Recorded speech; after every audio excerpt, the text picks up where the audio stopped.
محترم سامعین، السلام علیکم ورحمۃ اللہ وبرکاتہ۔ ناظرین اکرام، آج ہم آپ کے سامنے حضرت فاطمہ رضی اللہ تعالی عنہا کا واقعہ پیش کریں گے۔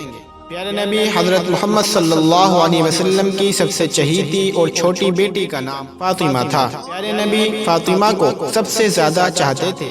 بی بی فاطمہ رضی اللہ تعالی عنہا خود پانی بھر کر لاتی تھی، چکی سے خود آٹا پیستی تھی۔ کام کی وجہ سے ہاتھ اور جسم پر نیلے نشان پڑ گئے تھے۔ اپنے بچوں کی پرورش، تعلیم و تربیت اور دیکھ بھال خود کرتی تھی۔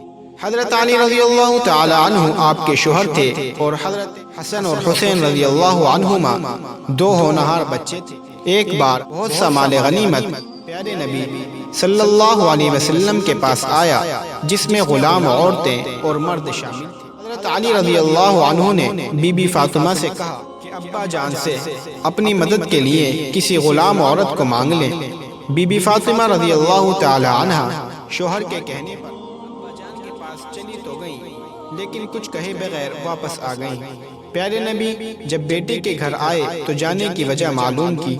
حضور صلی اللہ علیہ وسلم نے فرمایا، بیٹی، غلام، عورتیں اور مرد تمہارے لیے نہیں ہیں، بلکہ ان کے لیے ہیں جن کو ایک وقت کا کھانا بھی نصیب نہیں۔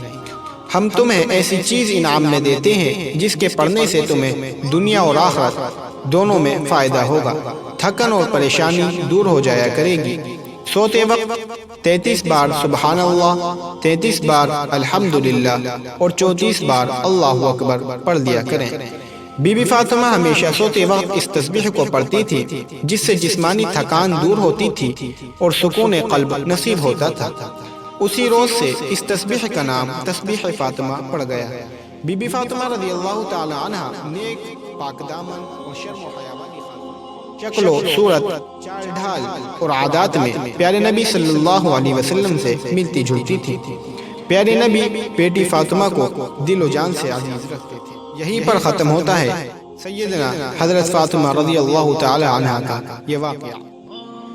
اگر اس ویڈیو سے آپ کی نالج میں ذرا سا بھی اضافہ ہوا ہو تو اپنے دوستوں تک ضرور شیئر کیجیے۔